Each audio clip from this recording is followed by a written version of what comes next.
तो यहाँ पे देख, तो डेटा ऑडिटिंग, डेटा आर्काइवल और डेटा पर्जिंग, बेसिकली कुछ आइडिया है आप लोगों को। और बेसिकली एक ये फीचर आया था, आप देखते होंगे कंपनी में ऑडिटिंग टीम हो सकता है कि फाइनेंशियल ईयर में आती है, ऑडिट करती है डेटाबेस को, या जो भी आईटी का जो एप्लीकेशन है उसको ऑडिट करने के लिए आती है। हो सकता है कुछ फिजिकल ऑडिट भी होती है और डेटाबेस की भी ऑडिट होती है। ठीक है। तो ऑडिटिंग ऑडिटर आते हैं बेसिकली कंपनी में, वैसे ही डेटा के ऑडिटर अब आईटी कंपनी में भी ऑडिटिंग होती है बेसिकली। तो ऑडिटिंग का मैं मेन पर्पज बता देता हूँ, ये आर्काइवल और पर्जिंग का ये सारा। जैसे सपोज कीजिए एक टेबल है आपके पास, मान लेते हैं कि आपका स्टॉक का टेबल है या सेल्स का टेबल है। Sir your sales, screen is not visible. अगर आप कुछ लिख रहे हैं तो नहीं दिख रहा है वो।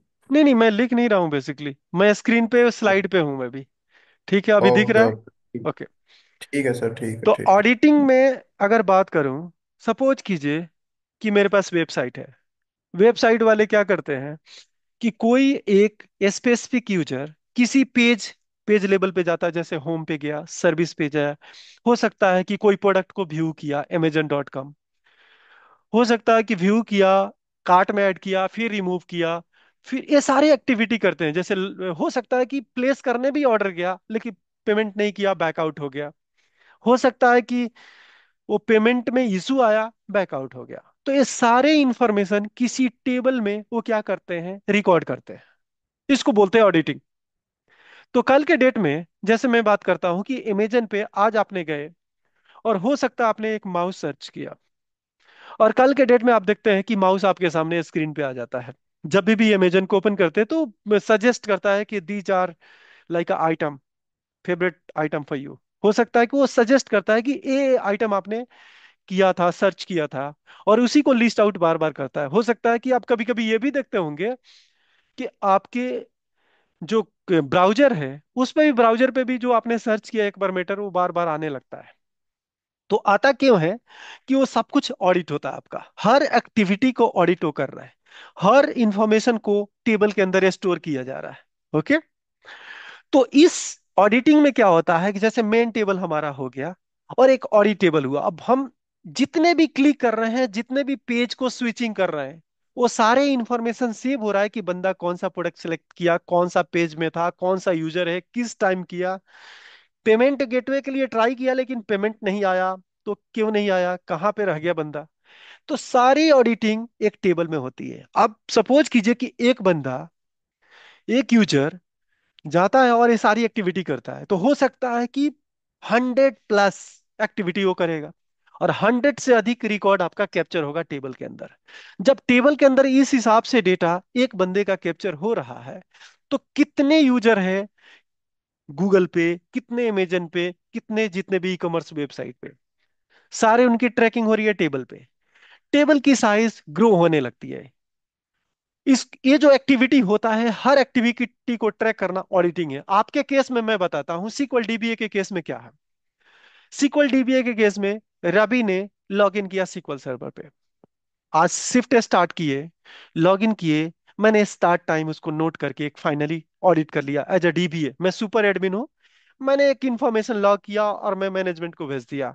शाम शाम को लॉग आउट हुए, मैंने उसको उठाया भेज दिया, ये बंदा 4 घंटा काम किया शिफ्ट में।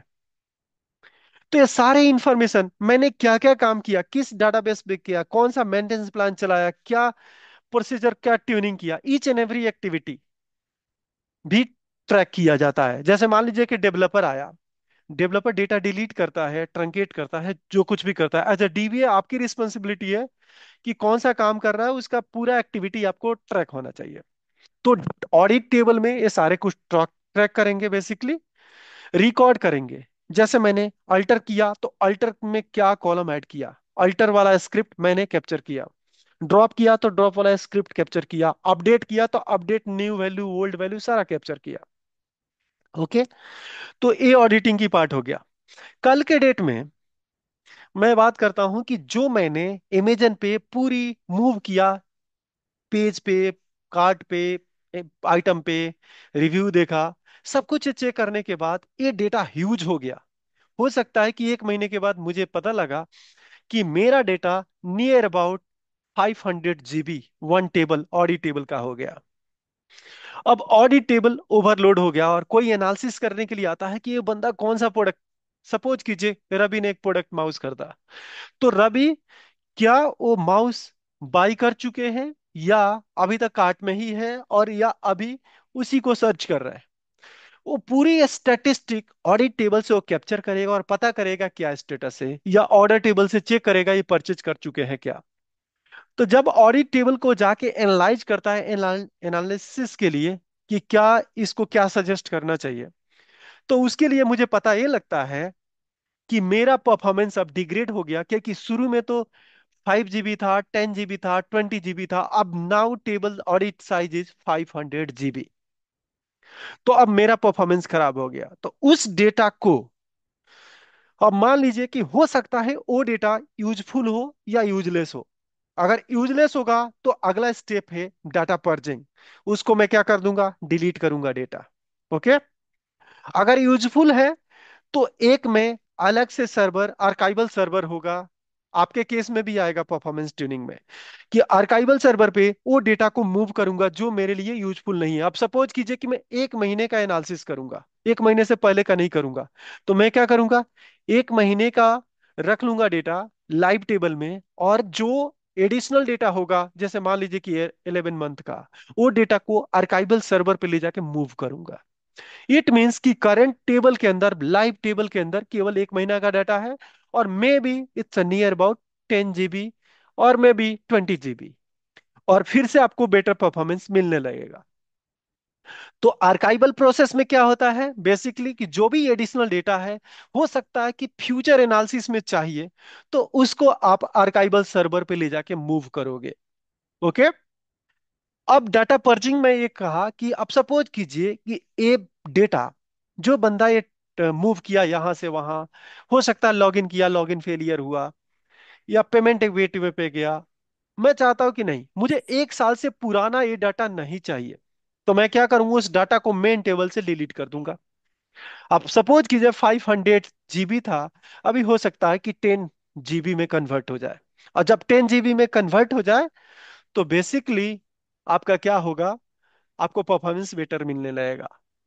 तो ये दो टॉपिक जो आपका आर्काइवल और पर्जिंग, ये दो टॉपिक है, ये डिपेंडेंट है ऑडिट टेबल से। और ये क्यों करते हैं, जब आपका सीक्वल का परफॉर्मेंस आपका डिग्रेड होने लगता है, तो ये तीन एक्टिविटी नहीं, ये दो एक्टिविटी आर्काइवल और पर्जिंग आता है। तो ये डिसीजन जो आपका मैनेजमेंट होता है, वो बताएगा कि कितने दिन का डेटा आपको लाइव टेबल में रखनी है। बिजनेस बताएगा कि कितने दिन का डेटा आपको लाइव टेबल में, मेन टेबल में रखनी है, और कितने दिन का जो डेटा है आपको डिलीट करनी है या रखनी है या नहीं रखनी है। कि फाइनली जो भी आप रखेंगे तो उसके लिए स्पेस वेस्ट होगा, तो वो अलाउ करेंगे तो आपको रखनी है, और नहीं तो नहीं रखनी है। तो इसमें भी टेक्निक क्या है कि आप आर्काइवल कैसे कर सकते हैं। सपोज कीजिए मैंने कहा 500 GB का टेबल है, और 10 GB रखना है, यानी 490 GB आपको डाटा क्या करना है, मूव करना है। ओके। तो आप एक बार वन गो में 490 GB का डाटा आप सेलेक्ट करके मूव नहीं कर सकते हो।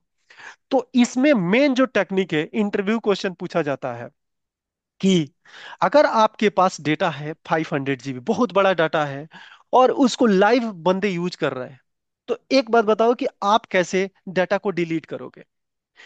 तो सजेशन ये होता है कि आपको कभी भी वन गो में आप डिलीट नहीं करोगे, आपको क्या करना है, चंक में डिलीट करना है। तो बेसिकली ये सारे मेथोलॉजी आपको कवर करेंगे डेमो के अंदर। ठीक है। तो आप कैसे ऑडिट कैसे करते हैं, ऑडिट करने के लिए जैसे ट्रिगर का हेल्प लेंगे, कि अगर कोई बंदा अगर टेबल में डेटा डाला, तो अगर डिलीट किया तो उसका पुराना वाला डेटा, नया वाला डेटा मुझे क्या करना है, कैप्चर करना है। फिर अगला हम देखेंगे कि उस डाटा को आर्काइव कैसे करेंगे, और उस डेटा पर्ज कैसे करेंगे, और बेस्ट टेक्निक क्या होता है। ठीक है। तो देखते हैं, डेमो स्टार्ट करते हैं। अभी कोई डाउट है आप लोग को, ये बताइए कि आपको क्लियर हाई लेवल पता लगा ऑडिटिंग में क्या होगा, आर्काइवल में क्या होगा, पर्जिंग में क्या होगा। क्लियर हो गया। जी सर। है ना? तो स्टार्ट करते हैं डेमो।